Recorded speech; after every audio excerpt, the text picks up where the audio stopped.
Hello मेरे सी enter वाले दोस्तों। तो आज अपन अपने ऑडिट रट्टाफिकेशन बेस्ड के चैप्टर नंबर 3 पे पहुंच चुके। तो सॉरी, रट्टाफिकेशन क्या है मैंने पहले भी समझाया था। आपको मार्क्स तभी मिलेंगे जब आप एग्जैक्ट हेडिंग और एग्जैक्ट कीवर्ड, मतलब जब तक आप एग्जैक्ट आंसर नहीं लिख देते हेडिंग और कीवर्ड, तब तक आपको ऑडिट में मार्क्स नहीं मिलने वाले। तो पर मैंने आपको कहा था कि जब भी अपना बैच चल रहा है फ्री यूट्यूब पे रट्टाफिकेशन का, उसमें tricks, mnemonics and memory technique दूंगा। मतलब रटाने की जिम्मेदारी पूरी होगी, मैं केवल रटाऊंगा। समझाने का भी मेरा पर्पस बिल्कुल नहीं होगा, मैं नहीं समझाऊंगा, मैं पहले ही बोल रहा हूं। अभी केवल एग्जाम ओरिएंटेड, जिससे आपको मार्क्स मिले, जिससे आप एग्जामेशन लाओ, जिससे आप रैंक लाओ, जिससे अच्छे नंबर से पास हो, अपन उसी पे ध्यान देंगे। रटेंगे मतलब फुल रटेंगे, सारे इंपॉर्टेंट टॉपिक्स आपको कवर कराऊंगा। ये जो पीडीएफ है आपको फ्री में मेरे टेलीग्राम चैनल पे मिल जाएगी, and the link of my Telegram channel is given in the description box of YouTube, of course. Okay, so let's start ratification only. Okay, chapter number 3 पूरा का पूरा आपको ऑडिट का सिलेबस आपके इंटर का मिलेगा यूट्यूब पे। नीचे प्लेलिस्ट का डिस्क्रिप्शन दे रहा हूं मैं, प्लेलिस्ट का लिंक। ओके, आजा भाई नीचे। Okay, purpose of audit documentation. SA 230 बोलता है ऑडिट डॉक्यूमेंटेशन करो। अब पर एसे 230 ये भी बोलता है पर्पस क्या है आपका ऑडिट डॉक्यूमेंटेशन करने का। ऑडिट डॉक्यूमेंटेशन करने का पर्पस मतलब एक तरह से पर्पस भी हो सकता है, इंपोर्टेंस भी आ सकता है। एग्जाम में question importance of audit documentation ऐसा भी आ सकता है। तो उसके अंदर है कि आपको क्या क्या इंपोर्टेंस होगी भाई। वो एक तो एंगेजमेंट टीम की मदद करता है, एक तो वो एंगेजमेंट टीम की मदद करता है, अकाउंटेबिलिटी डिसाइड करता है। एंगेजमेंट टीम इनको मैंने बाइफिकेट करा है। एंगेजमेंट टीम की मदद करता है, अकाउंटेबिलिटी करता है, इंटरनल और एक्सटर्नल इंस्पेक्शन, दो तरह के इंस्पेक्शन है, दो तरह के इंस्पेक्शन है। तो एंगेजमेंट टीम की मदद करता है, अकाउंटेबिलिटी डिसाइड हो जाती है, इंस्पेक्शन में मदद होती है। एंगेजमेंट टीम की मदद करता है, अकाउंटेबिलिटी डिसाइड हो जाती है, इंस्पेक्शन हो सकता है इजीली ऑडिट डॉक्यूमेंटेशन के थ्रू। एंगेजमेंट टीम की कैसे मदद करेगा? एंगेजमेंट टीम को इजीली अपनी ऑडिट प्लानिंग एंड परफॉर्म कर सकती है ऑडिट डॉक्यूमेंटेशन के through. Assist the engagement team in planning and performing the audit. और आप एंगेजमेंट इसके ऑडिट डॉक्यूमेंटेशन के थ्रू डायरेक्ट असिस्ट भी कर सकते हो एंगेजमेंट टीम को डायरेक्ट सुपरवाइज एंड रिव्यू करने में वर्क। तो असिस्ट करोगे आप एंगेजमेंट टीम को plan and perform work, direct supervise review work, plan and perform work, direct supervise the work, plan and perform the work, direct supervise the work. Accountability decide हो जाएगी audit documentation से, accountability decide हो जाएगी कि ये काम किसने करा, ये काम किसने करा। तो वो फ्यूचर में अपन को कभी भी ऐसी दिक्कत आएगी, ये गलती है, तो अपन उस बंदे को पकड़ सकते हैं। Accountable for the work, continuing for the future audit. Future audit में भी अपन को काम हो जाएगा, अगर ऑडिट डॉक्यूमेंटेशन रहेगा तो पता पड़ेगा कि फ्यूचर में भी ऑडिट कैसे करनी है। इंस्पेक्शन दो तरह के होते हैं, इंटरनल इंस्पेक्शन, एक्सटर्नल इंस्पेक्शन। अब तुमको इंटरनल इंस्पेक्शन शायद नहीं पड़ा होगा, अब इंटर लेवल तुमको नहीं पता होगा। क्वालिटी कंट्रोल रिव्यू, ये फर्म के अंदर ही इंस्पेक्शन होता है, फर्म के अंदर, फर्म के बंदे ही, ऑडिट फर्म के बंदे ही अंदर का इंस्पेक्शन करते हैं अपनी फर्म का, तब वो होता है क्वालिटी कंट्रोल रिव्यू। डिटेल में फाइनल में आएगा तुम्हारे। और एक्सटर्नल इंस्पेक्शन, बाहर से कभी कोई बंदा आपकी एक्सटर्नल इंस्पेक्शन करना है, कोई लॉ एंड रेगुलेशन वाला है या फिर कोई भी फ्रॉड वगैरह पकड़ में आया हो तो अपने पे इन्वेस्टिगेशन बैठे, तो एक्सटर्नल इंस्पेक्शन वाले बंदे भी ऑडिट डॉक्यूमेंटेशन के थ्रू अपने को चेक करेंगे अपने काम सही कराता नहीं कराता। क्वालिटी कंट्रोल रिव्यू और एक्सटर्नल इंस्पेक्शन। सो 4 पॉइंट क्या आते हैं मेनली, चार के अंदर अपन को बहुत सारे पॉइंट मिलेंगे। पहला था एंगेजमेंट टीम को मदद कर देता है, अकाउंटेबिलिटी हो जाती है, और inspection, internal inspection, external inspection. Internal inspection में क्वालिटी कंट्रोल वाला, एक्सटर्नल में एक्सटर्नल। ओके, अब एंगेजमेंट टीम को कैसे मदद करता है? प्लेन एंड परफॉर्म करने में, ऑडिट प्लेन एंड परफॉर्म करने में, और एक और डायरेक्ट सुपरवाइज रिव्यू करने में, और अकाउंटेबिलिटी डिसाइड हो जाती है फ्यूचर ऑडिट के लिए। ठीक है, ये हो गए अपने 6 पॉइंट लगभग। ठीक है, ओके, नीचे auditors consider the subsequent event, effect of subsequent event उसको पता होना था। ऐसे 560 लगा के उसको इफेक्ट ऑफ सब्सिक्वेंट इवेंट पता करना होता है कि सब्सिक्वेंट इवेंट को हुआ है क्या, हुआ है तो अपन ने फाइनेंशियल स्टेटमेंट में अकाउंट फॉर करा है क्या, तो कैसे पता करेगा? सबसे पहले तो मुझे subsequent event, as an auditor मुझे पता करना है सब्सिक्वेंट इवेंट हुआ क्या। सबसे पहले तो मैनेजमेंट के जाके गला पकड़ूंगा कि आपने क्या प्रोसेस लगा रखा है सब्सिक्वेंट इवेंट आइडेंटिफाई करने के लिए, आपने क्या कंट्रोल लगा रखा है, आपका भी तो कोई प्रोसीजर होगा। मैनेजमेंट को पकड़ूंगा, तो बोलेगा है ना हमारा भी प्रोसीजर है। मैनेजमेंट बोलेगा हमारा भी प्रोसीजर है सब्सिक्वेंट इवेंट। अच्छा, तो आपका प्रोसीजर है तो आपको कोई मिले क्या सब्सिक्वेंट इवेंट? अच्छा, अगर आपका कोई प्रोसीजर है तो आपको मिले क्या कोई सब्सिक्वेंट इवेंट? पहले क्या मैंने पूछा, पहले पूछूंगा कि मैनेजमेंट से पूछूंगा कि आपके पास कोई प्रोसीजर है क्या सब्सिक्वेंट इवेंट आइडेंटिफाई करने का। और अगर बोलेगा हाँ है, तो बोलूंगा कि अच्छा, तो आपको कोई सब्सिक्वेंट इवेंट मिले हैं क्या ड्यूरिंग द ईयर जो फाइनेंशियल स्टेटमेंट को अफेक्ट करते हैं। इंक्वायर फ्रॉम द मैनेजमेंट और TCWG whether any subsequent event occur, कोई सब्सिक्वेंट इवेंट मिले हैं क्या। ठीक है, अब मेरे को ये चीजें सब्सिक्वेंट इवेंट में एग्जांपल एक तरीके का कि सब्सिक्वेंट इवेंट ये हो सकते हैं जो अपने फाइनेंशियल स्टेटमेंट को अफेक्ट करेंगे। सो इनको मैंने ट्रिक मैंने मतलब ये बनाई है कि इनको मैंने प्रॉपर्ली अरेंज कर दिया बैलेंस शीट आइटम के थ्रू। ऐसा ऐसे नहीं तो जंबल वर्ड्स खेल रखा था ऊपर नीचे ऊपर नीचे ऊपर नीचे। हमने याद करने के लिए असेट के एक पॉइंट अलग रखे, लायबिलिटी के शेयर कैपिटल के other, asset liability share capital other, यही होते हैं बैलेंस शीट के item, asset liability share capital other, ठीक है ना। अदर भी चलो ठीक है डाला मैंने यही। तो असेट के अंदर sale and acquisition of asset occur या प्लेन है कोई, sale and acquisition of asset, recoverability of asset, अगर ऐसा कुछ भी हुआ है सब्सिक्वेंट डेट पे तो उसको फाइनेंशियल स्टेटमेंट में अकाउंट फॉर करना पड़ेगा, ठीक है। Sale and acquisition of asset, sale and acquisition, sale and acquisition of asset and recoverability of asset, sale and acquisition of asset and recoverability of asset, sale and acquisition of asset and recoverability of asset. Liability में borrowing and guarantee बढ़ गई है, borrowing and guarantee बढ़ गई है, debt instrument आपने issue करे, debt instrument आपने इशू करे, और लायबिलिटी कौन सी होती है, प्रोविजन होता है, कंटिजेंट होता है, प्रोविजन, प्रोविजन अपन ने कोई बनाया है क्या, मतलब मेजरमेंट ऑफ एस्टिमेट प्रोविजन, और एक कंटिजेंसी के हिसाब से कोई डेवलपमेंट हुआ है क्या, यही तो होती है लायबिलिटी। और क्या होती है, बोरोइंग होती है, डिबेंचर मतलब डेट इंस्ट्रूमेंट होते हैं, एक लायबिलिटी साइड में प्रोविजन आता है, प्रोविजन के बाद जो लायबिलिटी साइड में नहीं आता है वो नीचे कंटिजेंट लायबिलिटी होती है, वही सारी लायबिलिटी, अलग अलग तरह की सारी लायबिलिटी कवर हो गई यहाँ पे। और एक शेयर कैपिटल, कोई भी शेयर कैपिटल इशू करा है क्या ड्यूरिंग द ईयर, और बाकी जो कुछ भी बचा अदर में वो अनयूजुअल, बाकी इनके अलावा जो भी बचा असेट लायबिलिटी शेयर कैपिटल वो अनयूजुअल, इनके अलावा कुछ भी बचा वो अनयूजुअल, इनके अलावा कुछ भी बचा वो unusual, whether any unusual accounting adjustment has been carried forward, ठीक है। चलो काफी इतने points.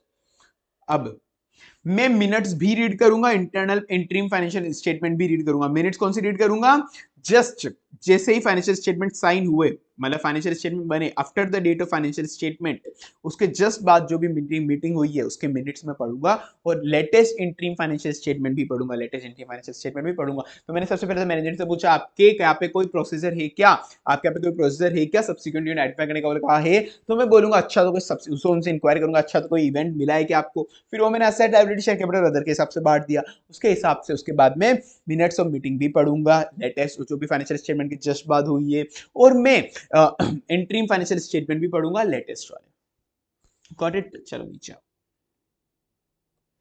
Form content and extent of audit documentation depend on factors such as, कितने मुझे कैसे मेंटेन करने ऑडिट डॉक्यूमेंटेशन, कितने क्या क्या कंटेंट मेंटेन करना है, कितने ज्यादा ऑडिट डॉक्यूमेंटेशन मेंटेन करने, कितने कम करने, किस पे डिपेंड करेगा।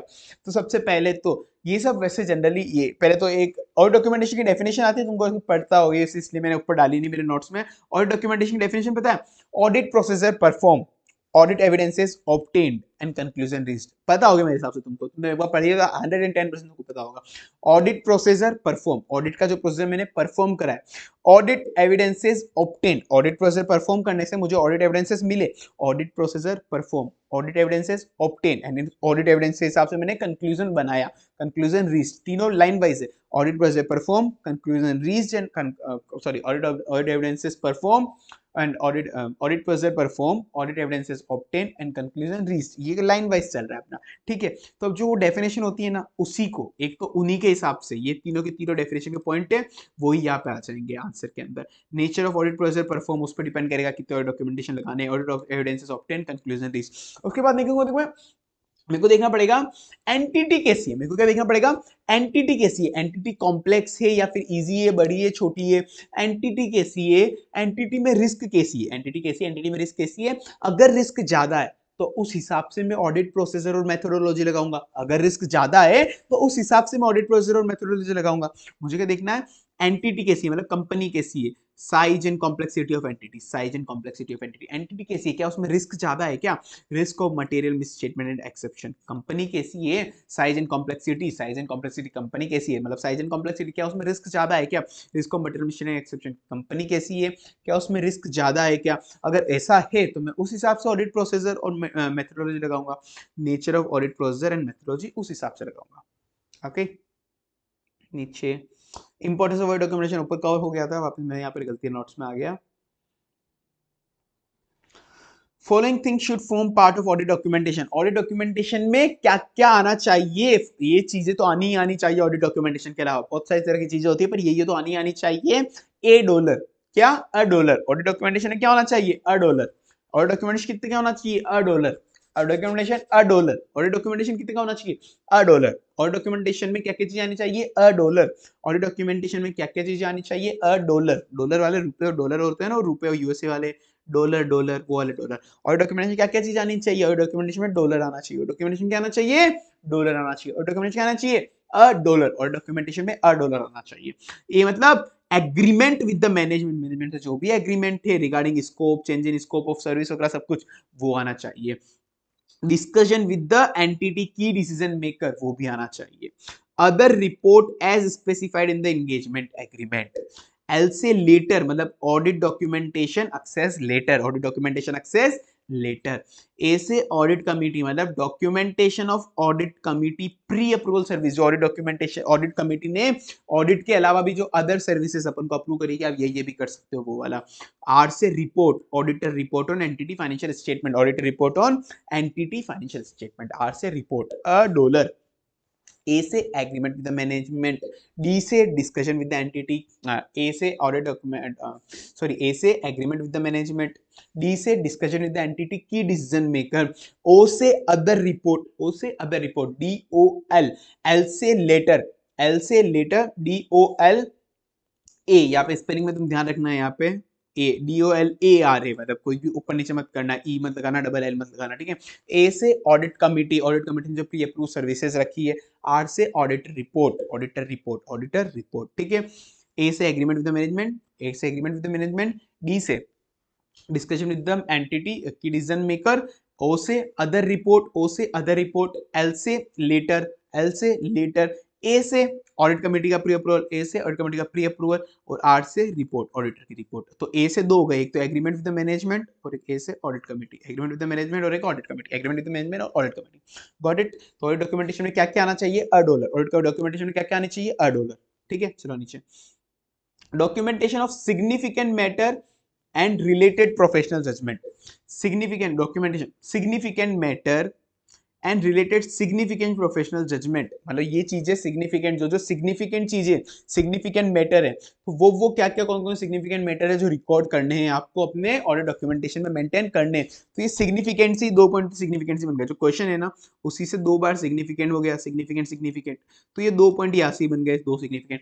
सिग्निफिकेंट रिस्क और सिग्निफिकेंट डिफिकल्टीज, सिग्निफिकेंट रिस्क और सिग्निफिकेंट डिफिकल्टीज जो जो आई मैंने ऑडिट के टाइम पे, सिग्निफिकेंट रिस्क और सिग्निफिकेंट डिफिकल्टीज आई, उन सारे सिग्निफिकेंट मैटर से मैंने फाइनेंशियल स्टेटमेंट बनाया, उस फाइनेंशियल स्टेटमेंट की मैंने ऑडिट कराई।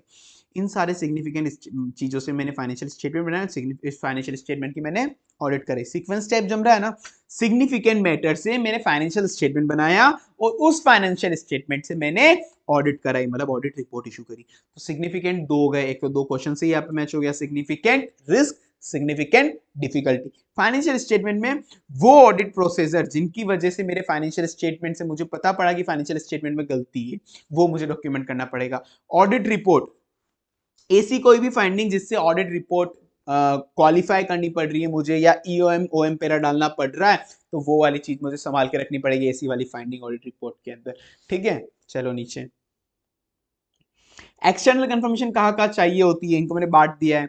Current asset, fix asset, non current liability, current liability, यही होते हैं बैलेंस शीट आइटम। एक अपन ने असेट लायबिलिटी वाली ट्रिक पढ़ी थी, asset liability share capital other, subsequent event 560 के अंदर, ठीक है। अभी आप असेट लायबिलिटी ट्रिक पढ़ रहे हैं अपन, external confirmation require for current asset में bank balance, account receivable, inventory, यही आता है दिमाग में। करंट असेट सुनते ही पहले नॉर्मल है, याद करने की जरूरत ही नहीं है। फिक्स असेट के अंदर property investment, property investment, property title held by the lawyer, property deed means investment held by the third party, okay. Non current liability, borrowing एक तरह से, अमाउंट ड्यू टू लेंडर, मतलब बोरिंग लिखना तो amount due to lender ही, exam में borrowing नहीं लिखना, पर यहाँ पे ऐसे अमाउंट ड्यू, बोरिंग से याद होगा easily, amount due to lender. Current liability account payable, got it, मतलब ये याद करने की जरूरत ही नहीं, इनको मैंने ऑलरेडी बाइफरकेट कर दिया है, तो तुमको पढ़ते ही याद हो जाएगा, ओके। चलो नीचे,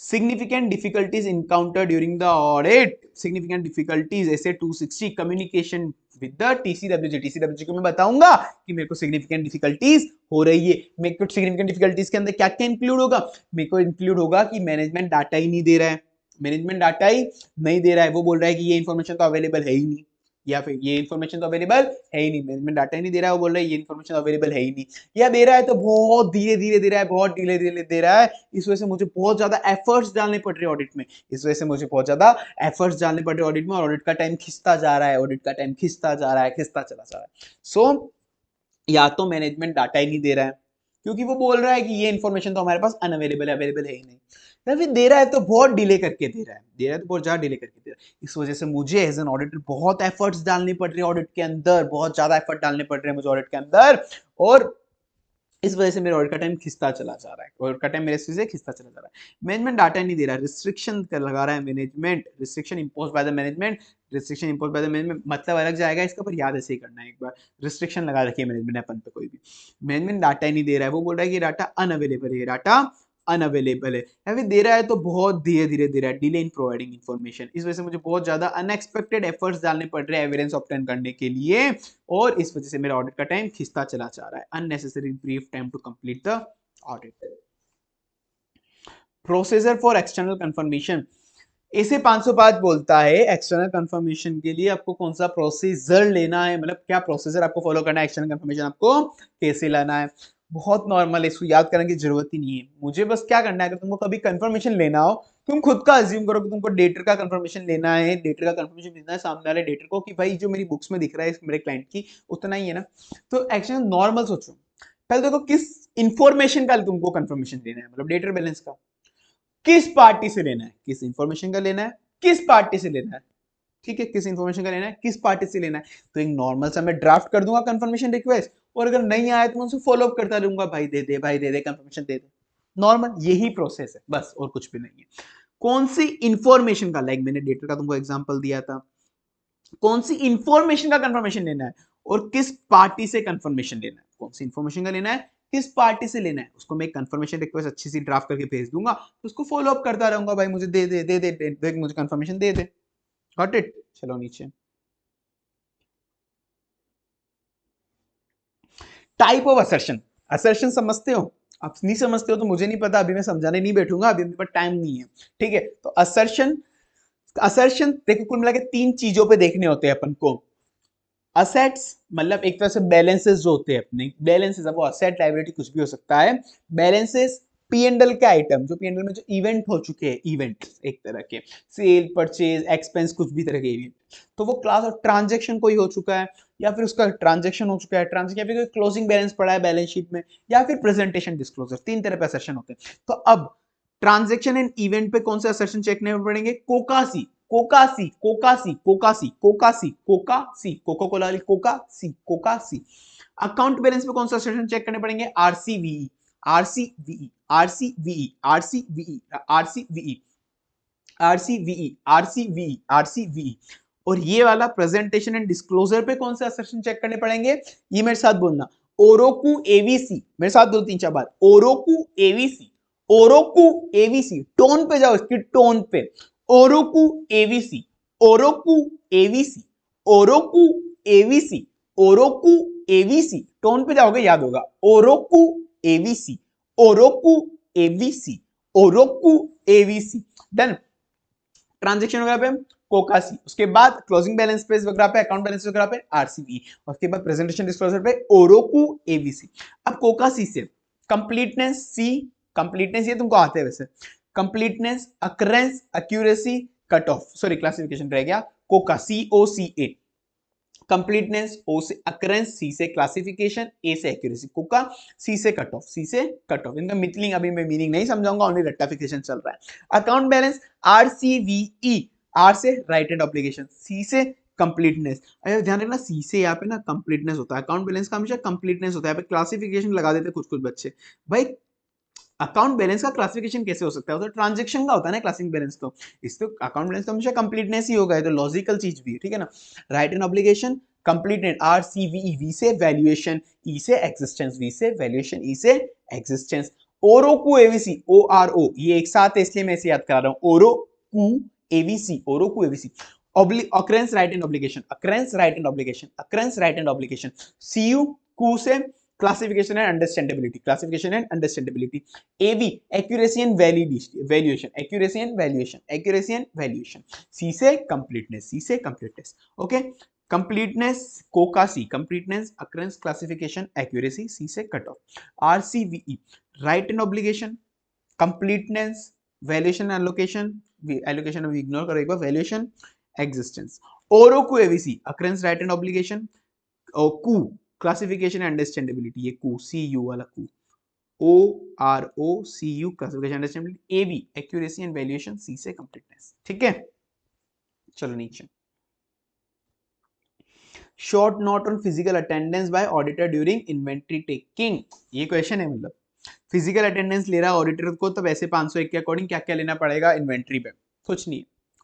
इवैल्यूएशन का एक evaluation, inspect observe test count, क्या याद करना है? बस ये चार word, evaluation, inspect observe test count, inspect observe test count. बिल्कुल सिमिलर, ऐसा टोन से याद हो रहा है तो मेरे को लग रहा है। Inspect observe test count, inspect observe test count, inspect observe test count. Tone से याद हो रहा है, टोन ध्यान से लो, पता नहीं ये याद अपने आप होता है ऐसा लग रहा है तो मुझे। Inspect observe test count, inspect observe test count, inspect observe test count. ठीक है, तो फर्स्ट तो इवैल्यूएशन रखना है, उसके बाद इवैल्यूएशन के बाद inspect observe test count, inspect observe test count, inspect observe test count. First evaluation रखा, इवैल्यूएशन, उसके बाद inspect observe test count, first evaluation का फिर इंस्पेक्ट ऑब्जर्व टेस्ट काउंट। तो फिजिकल काउंट के लिए जब मैं वहां पे अटेंडेंस दूंगा एज एन ऑडिटर, जब मैनेजमेंट फिजिकल काउंट कर रहा होगा, तो मुझे देखना पड़ेगा कि मैनेजमेंट के क्या इंस्ट्रक्शन है फिजिकल काउंट को लेके। उनको इवेल्युएट करना पड़ेगा कि मैनेजमेंट के क्या इंस्ट्रक्शन है फिजिकल काउंट को लेके। Instruction and procedure, inspect observe test count, inspect observe test count, inspect observe test count.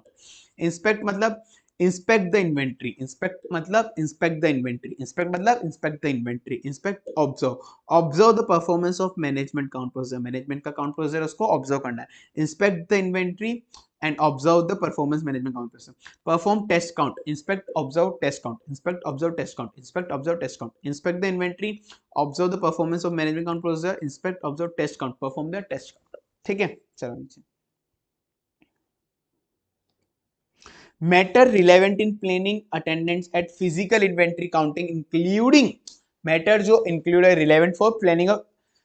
अब जब मैं फिजिकल इन्वेंट्री काउंट करने जा रहा हूं तो मेरे को प्लानिंग में क्या क्या करना है। यहाँ पे प्लानिंग है, मैं फिजिकल इन्वेंट्री काउंट करने जा रहा हूँ, तो भाई मैं इन्वेंट्री काउंट करने जा रहा हूँ तो नॉर्मल बेसिक चीज देखूंगा। पहले तो मैं कौन सी इन्वेंट्री का मैं फिजिकल काउंट करने जा रहा हूँ, कौन सी इन्वेंट्री का, चरस की इन्वेंट्री है, गांजे की इन्वेंट्री है, दारू की इन्वेंट्री है, हुक्के की इन्वेंट्री है, ऐसा कौन सी इन्वेंट्री का मैं फिजिकल काउंट करने जा रहा हूँ, मतलब नेचर ऑफ इट, कौन सी इन्वेंट्री का करने जा रहा हूँ, कब करने जाना है और कहाँ करने जाना है इन्वेंट्री काउंट। ठीक है ना, कब जाना है, कहाँ जाना है, कब जाना है और कहाँ जाना है। वो इन्वेंट्री रिस्की तो नहीं है ना ज्यादा, मतलब इन्वेंट्री समझ ही नहीं आ रही भाई, इतनी कॉम्प्लिकेटेड है, रिस्की इन्वेंट्री, इंटरनल कंट्रोल इतनी खराब है, मुझे समझ ही नहीं आ रही, कोई एक्सपोर्ट रखना पड़ेगा भाई। इन्वेंट्री बहुत है, सोने का, सोने की इन्वेंट्री काउंट करने जा रहा है, ये बोल रहा है मुझे 24 कैरेट का ये सोना है, वो बोल रहा है ये 28 कैरेट का है, ये 24.5 कैरेट का है। भाई मुझे तो पता ही नहीं पड़ रहा चॉइस का कौन सा होता है, 28 कौन सा, ये नकली सोना है आर्टिफिशियल, मुझे तो पता ही नहीं पड़ रहा। इसके लिए मुझे एक्सपर्ट की मदद लेनी पड़ेगी, एक्सपर्ट भी साथ में ले जाना पड़ेगा, मतलब रिस्की है इन्वेंट्री, एक्सपर्ट साथ में रखना पड़ेगा, तो प्लानिंग करनी पड़ेगी।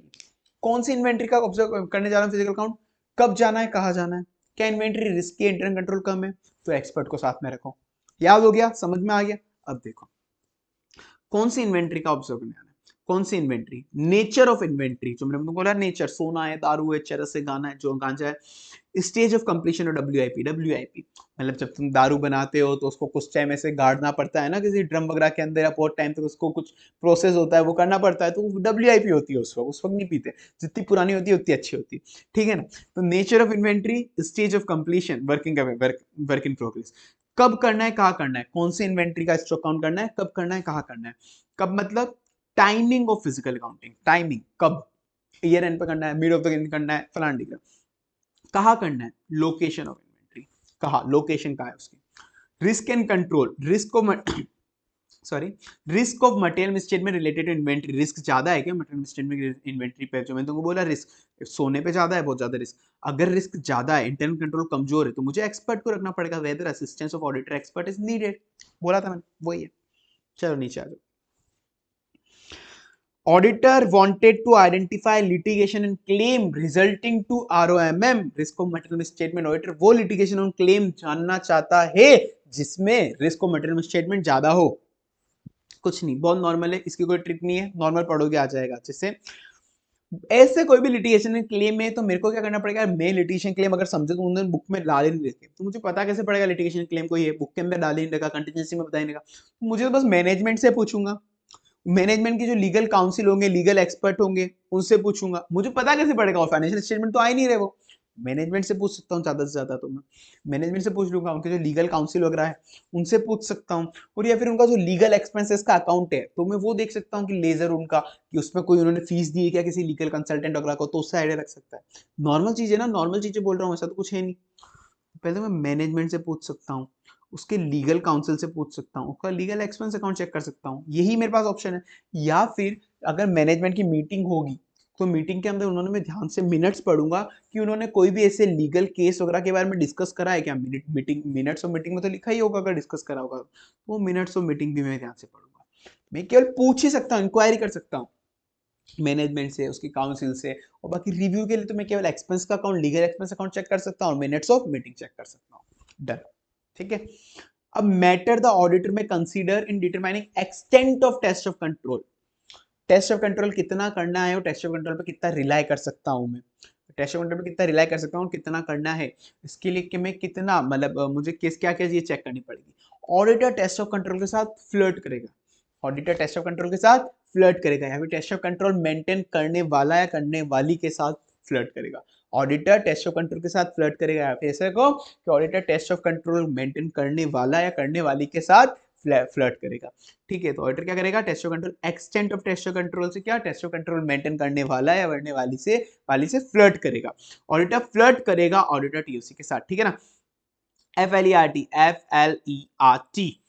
Frequency of performance of control, control की क्या फ्रीक्वेंसी है, मतलब स्टॉक काउंट ज्यादा होता है, स्टॉक काउंट की मतलब फ्रीक्वेंसी ऑफ कंट्रोल, कंट्रोल की क्या आपने फ्रीक्वेंसी बना रखी है, स्टॉक काउंट करते, फिजिकल इन्वेंट्री काउंट करते, ये भी एक तरह का इंटरनल कंट्रोल होता है। फिजिकल इन्वेंट्री का कब कब कब करते हैं, वीकली बेसिस पे, मंथली बेसिस पे, ईयरली बेसिस पे, उस पर आपसे, अगर वीकली बेसिस पे करते हैं, मंथली बेसिस पे करते हैं, मतलब ज्यादा बार करते हैं तो अच्छा है, फ्रीक्वेंसी ज्यादा है, मतलब ज्यादा रिलाई कर सकता हूँ टेस्ट ऑफ कंट्रोल पे। Length of time period during the length of time during the audit period, the auditor relying the operating effectiveness, कितने बड़े पीरियड के लिए मैं ऑपरेटिंग इफेक्टिवनेस पे रिलाई कर रहा हूँ। ऐसा नहीं कि 5 साल के लिए एक बार टेस्ट ऑफ कंट्रोल चेक करा और 5 साल के लिए मैं रिलाई करके बैठ गया, ऐसा नहीं होता, ठीक है ना, ऐसा नहीं होगा। मुझे रिलाई करना है तो शॉर्ट टर्म पीरियड के लिए रिलाई करना है, अगर लॉन्ग टर्म के लिए मैं रिलाई कर रहा हूँ तो गलत है, इतना रिलाई नहीं कर सकता, शॉर्ट टर्म पे करना है। Expected rate of deviation from control, मुझे क्या एक्सपेक्टेड रेट ऑफ डेविएशन है कंट्रोल से।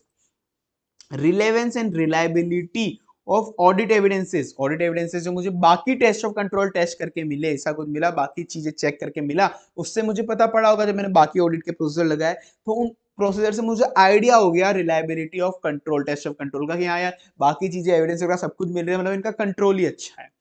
extent to which audit evidences obtained from test of other control, test of other control से मुझे जो audit evidences मिले उससे भी पता पड़ जाएगा कि कितना रिलायबल करना है, कितना मैं एक्सटेंड टेस्ट ऑफ कंट्रोल करूँ नहीं करूँ, ठीक है। सो F से फ्रीक्वेंसी, F से फ्रीक्वेंसी, F से फ्रीक्वेंसी, L से लेंथ, L से लेंथ, FLE, E से extent of deviation in control, E से extent of deviation control, R से रिलेवेंस, R से रिलायबिलिटी, R से रिलेवेंस एंड रिलायबिलिटी, R से रिलेवेंस एंड रिलायबिलिटी, टी से test of other control, T से test of other control, FLERT, F से frequency, L से length of time, L से length of time, E से expected rate of deviation, R से relevance and reliability, T से test of other control.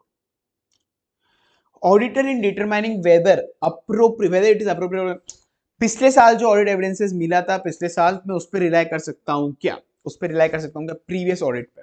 तो previous audit, previous से तुमको याद आना चाहिए पहले, प्रीवियस मतलब पहले होता है ना, तो पहले मैंने जीसीएम ली थी, बाद में मैंने पीसीएम ले ली।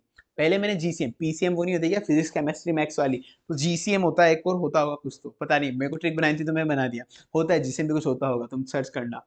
इसको ज्योग्राफी ले लो, ज्योग्राफी केमिस्ट्री मैक्स ले लो, तो यहाँ पे फिजिक्स केमिस्ट्री मैक्स होता है ना, इसको ज्योग्राफी ले लो, तुम ऐसा करो, ठीक है ना। तो पहले प्रीवियस ऑडिट पे मैं रिलाई कर सकता हूँ, तो प्रीवियस से मुझे याद आना चाहिए पहले, तो पहले मैंने जीसीएम ली थी, फिर मुझे याद आया जीसीएम तो सारा समझ ही नहीं आ रहा, पीसीएम ले लेता हूँ। पहले मैंने जीसीएम ली थी, बाद में पीसीएम ले ली, पहले मैंने जीसीएम ली थी, बाद में मैंने पीसीएम ले ली, पहले मैंने जीसीएम ली थी, फिर मैंने बाद में पीसीएम ले ली, पहले मैंने जीसीएम ली थी, बाद में मैंने पीसीएम ले ली, पहले मैंने जीसीएम ली थी, बाद में मैंने पीसीएम ले ली। मैं पहले वाले ऑडिट पे रिलाई कर सकता हूँ क्या, वो डिपेंड करेगा जर्नल एंट्री कंट्रोल कैसे है, कंट्रोल इन्वायरमेंट कैसा है कंपनी का, मैनुअल है, ऑटोमेटेड है, पर्सन कोई चेंज हुआ है क्या पिछली बार से इस बार, सर्कमस्टेंसेस कोई चेंज हुई है क्या पिछली बार से इस बार, कोई रिस्क ऑफ मटेरियल स्टेटमेंट कितना है, ज्यादा है क्या, उस हिसाब से चीजें चेक करूंगा। जीसीएम पीसीएम, जी से जर्नल कंट्रोल, जी से जर्नल आईटी कंट्रोल, सी से कंट्रोल इन्वायरमेंट भी होता है, सी से चेंजिंग इन सर्कमस्टेंसेस भी होगा, दो सी है ना, एक सी ये वाला है, एक सी ये वाला है, तो एक से कंट्रोल इन्वायरमेंट भी होगा, एक से चेंजिंग सर्कमस्टेंसेस भी होगा, दोनों याद होगा। जी से जनरल आईटी कंट्रोल, सी से चेंजिंग सर्कमस्टेंसेस और एक और कंट्रोल इन्वायरमेंट, एम से मैनुअल और ऑटोमेटेड कंट्रोल, एम भी दो है, देखो ये भी दो है, एम भी दो है। तो अब एम से क्या, मैनुअल ऑटोमेटेड कंट्रोल और मटेरियल मिसस्टेटमेंट, एम से मैनुअल ऑटोमेटेड कंट्रोल और मटेरियल मिसस्टेटमेंट, पी से पर्सनल चेंज, ठीक है। जी से जनरल आईटी कंट्रोल, जी से जनरल आईटी कंट्रोल, सी से दो होंगे, सी से क्या होंगे, सी से दो होंगे, एक तो कंट्रोल इन्वायरमेंट और एक चेंजिंग सर्कमस्टेंसेस, एम से भी दो होंगे, एम से एक तो मैनुअल और ऑटोमेटेड और एक material misstatement, manual automated material statement, P से पर्सनल चेंज हुआ है क्या, ठीक है जी, पहले मैंने जी से ली थी, बाद मैंने पी से ले ली।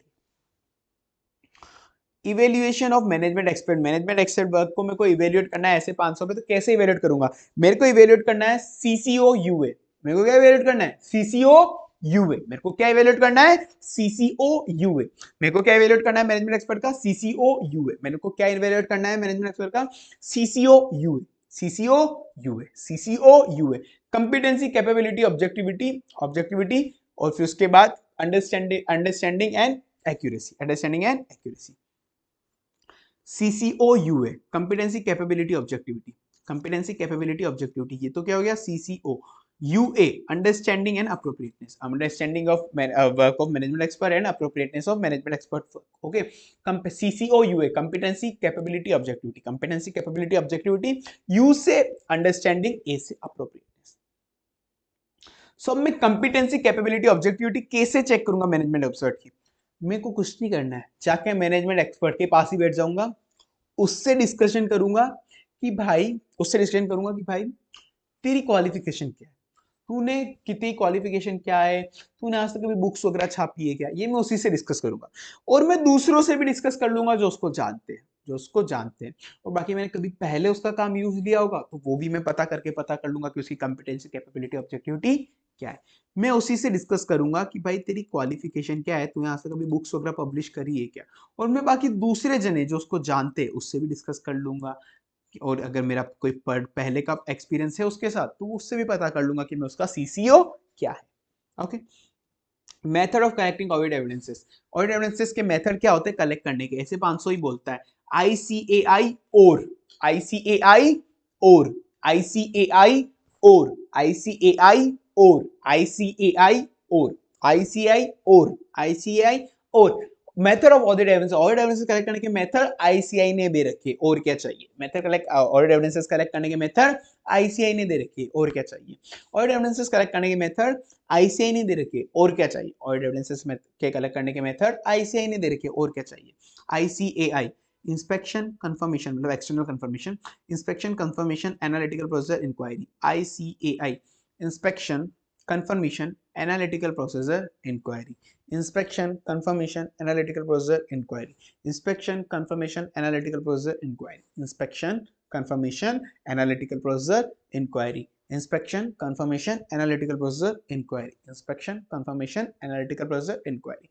inspection confirmation analytical procedure inquiry, ICI और O से ऑब्जर्वेंस, R से रिकैलकुलेशन, R से reperformance, observation recalculation reperformance, observation recalculation reperformance, observation reperformance recalculation, observation reperformance recalculation, ICAI और inspection confirmation analytical procedure, ICAI I sorry ICI, I से inspection भी हो गया, एक और इंक्वायरी भी, आई से दो है, ओके, आई से दो है, इंस्पेक्शन और इंक्वायरी, इंस्पेक्शन और inquiry, O R R observation recalculation reperformance, done, ICAI और ऑडिट एविडेंसेस आईसीआई ने प्रिस्क्राइब करके कैसे लेने, और क्या चाहिए, रिलायबिलिटी ऑफ ऑडिट एविडेंसेस, ऐसे 500, ऑडिट एविडेंसेस रिलायबल ही नहीं है, कैसे पता पड़े, भगवान भरोसे, गॉड के भरोसे, God we are relying on you, God, we are relying on you. We don't know whether the audit evidences are reliable or not. God, we are relying on you. We don't know about the audit evidences. Audit evidences reliable है या नहीं है? God knows. We are relying on you. God, we are relying on you. God, we are relying on you. God, V से WI वाला, not WE वाला, यहाँ पे I लगा देना. God we are relying on you, हमको नहीं पता ऑडिट एविडेंसेस रिलायबल है या नहीं, आपके भरोसे हम तो। सो रिलायबिलिटी कोड पे, हमको कोड का पता है। जी से जनरेटेड इंटरनली और एक्सटर्नली, अगर ऑडिट एविडेंसेस इंटरनली जनरेटेड है कंपनी के अंदर ही तो वो कम रिलायबल है, अगर एक्सटर्नल का ही बाहर वाली पार्टी से आए तो ज्यादा रिलायबल है। जी ओ से ओरिजिनल डॉक्यूमेंट ज्यादा रिलायबल होते हैं डुप्लीकेट कंपेरिजन में। डी से डायरेक्टली अगर ऑडिटर बाहर वालों से एक्सटर्नल कंफर्मेशन मंगाएगा तो ज्यादा रिलायबल होगा, इनडायरेक्टली के थ्रू, पहले मैनेजमेंट मंगा रहा है फिर अपन को दे रहा है, कम रिलायबल है। डायरेक्टली अगर मंगाएंगे ज्यादा रिलायबल है। जी से जनरेट का हुआ है, इंटरनल या एक्सटर्नल। ओ से ओरिजिनल या नहीं।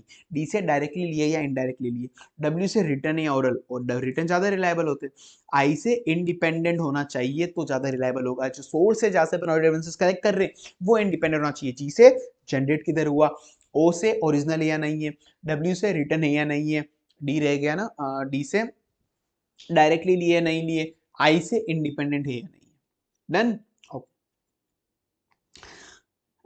इट्स लास्ट ना, हाँ ये लास्ट है। ए से 570 गोइंग कंसर्न बोलता है कि कुछ ऐसे इंडिकेशन है जिससे आपको पहले ही आइडिया लग जाना चाहिए कि ये कंपनी अब ज्यादा दिन नहीं चलेगी। ऐसे कुछ इंडिकेटर्स होते हैं, तो वो इंडिकेटर 3 तरह के होते हैं, फाइनेंशियल, ऑपरेशनल और एक अदर। फाइनेंशियल, ऑपरेशनल और एक अदर इंडिकेटर। तो फाइनेंशियल इंडिकेटर में जो भी फाइनेंशियल कंडीशन खराब हो रही है कंपनी, फाइनेंशियल कंडीशन कैसे खराब हो सकती है, लाइबिलिटी बढ़ती जा रही है, बढ़ती जा रही है, बढ़ती जा रही है, वो रीपेमेंट मांग रहा है पर अपन को नया रीपेमेंट के लिए पैसा नहीं है और नया लोन अपन को मिल नहीं रहा है, मतलब बोरिंग बहुत ज्यादा हो गई, ये तो हो गई boring long term non current liability. Creditor ज्यादा हो गए, क्रेडिटर को अपन पे नहीं कर पा रहे, और अब क्रेडिटर मना कर रहा है कि मैं तुमको ज्यादा पीरियड नहीं दूंगा, ज्यादा क्रेडिट पीरियड नहीं दूंगा, 10 दिन का पहले क्रेडिट पीरियड था, मेरे को 2 दिन में ही पैसा चाहिए। नेट लॉस बढ़ता जा रहा है, लॉस बढ़ता जा रहा है, मेरा नेटवर्थ कम होती जा रही है, प्रॉफिट तो हो ही नहीं रहा है, कैश फ्लो, कैश बिल्कुल कम होता जा रहा है, सारी गंदी चीजें फाइनेंशियल स्टेटमेंट में जो भी गंदा तुम कर सकते हो, रेशियोज डिग्रेड होते जा रहे हैं, वो सारा इधर आएगा, कुछ याद करने की जरूरत नहीं है, जो भी तुम मन से सोच सकते हो ये सारे वोके पॉइंट अपने आप बन जाएंगे, ये देखना। Net liability, net current liability position, term of borrowing, borrowing renew नहीं हो पा रही है, क्रेडिटर ने अपना फाइनेंशियल सपोर्ट विड्रॉ कर लिया, कैश फ्लो नेगेटिव होते जा रहे हैं, रेशियो कम होते जा रहे हैं, लॉसेस, क्रेडिटर को पे नहीं कर पा रहे, वो क्रेडिट की जगह अब कैश में पैसा मांग रहा है, वो तो सब समझ गए ना तुम। ये पूरा फाइनेंशियल कंडीशन जो मैंने तुमको बोला, नॉर्मल तुम दिमाग लगाओगे सब इधर से बच जाएगा। ऑपरेटिंग के अंदर होता है कस्टमर, मेरा बहुत बड़ा कस्टमर छूट गया मेरे हाथ से, मेरा बहुत बड़ा सप्लायर मेरे हाथ से छूट गया, मेरा बहुत बड़ा मैनेजमेंट मेरे यहाँ से, मैनेजमेंट का बंदा यहाँ से चले गया, 3 चीजें चले गया, कोई ना कोई चले गया, कस्टमर चले गया, सप्लायर चले गया, अंदर का एम्प्लॉय चले गया, कस्टमर, सप्लायर और अंदर का एम्प्लॉय चले गया। की मैनेजमेंट का लॉस हो गया, की कस्टमर का लॉस हो गया और सप्लायर का लॉस हो गया, और एक लेबर भी नहीं मिल रहा, लेबर भी नहीं मिल रहा, लेबर भी नहीं मिल रहा, लेबर भी नहीं मिल रहा। 4 पॉइंट ये याद हो गए। अब अदर इंडिकेटर भी तुमको देख लो कि कहीं पे बहुत ज्यादा कोई बड़ी लीगल एंड रेगुलेटरी प्रोसीडिंग बाकी है जो मुझे लग रहा है कि मेरा गोइंग कंसर्न इफेक्ट कट जाएगी, कोई लॉ एंड रेगुलेशन ऐसे चेंज हो गए जो मेरे को लग रहा है बहुत ज्यादा एडवर्सली इफेक्ट कर देगी, मेरी कंपनी बंद हो सकती है, कोई भी ऐसा कैटास्ट्रोफे हो गया, लाइक अर्थक्वेक वगैरह आ गया, ऐसा कुछ आ गया, कंपनी उड़ा के ले गया, ऐसा कुछ भी हो गया, भारी वाला लॉस आ गया, तो उस वजह से मेरे को कोई कंसर्न इशू आ सकता है। Okay, got it. सो अपना चैप्टर नंबर 3 भी कंप्लीट हो चुका है, सारे इंपॉर्टेंट टॉपिक आई होप रट गए हो। तुमको जितनी बार ये वीडियो देखनी उतनी बार देखो, जब भी फ्री हो, खाना वाना खा रहे हो, टाइम पास कर रहे हो, ट्रैवलिंग कर रहे हो, कान में ईयरफोन लगा के वीडियो देख लो भाई, याद ही हो रहा है, टाइम पास बिल्कुल नहीं करा है अपन ने वीडियो में, इसीलिए मैंने ज्यादा बिल्कुल टाइम पास नहीं करा है, बिल्कुल लाइन वाइज एग्जाम ओरिएंटेड चला हूं, वरना मैं बहुत ज्यादा बातें करता हूँ। चलो ओके, छोड़ो वो सब तो। Okay, so till next video, tata bye bye. ये नोट्स आपको मेरे टेलीग्राम चैनल पे मिल जाएंगे। Bye bye.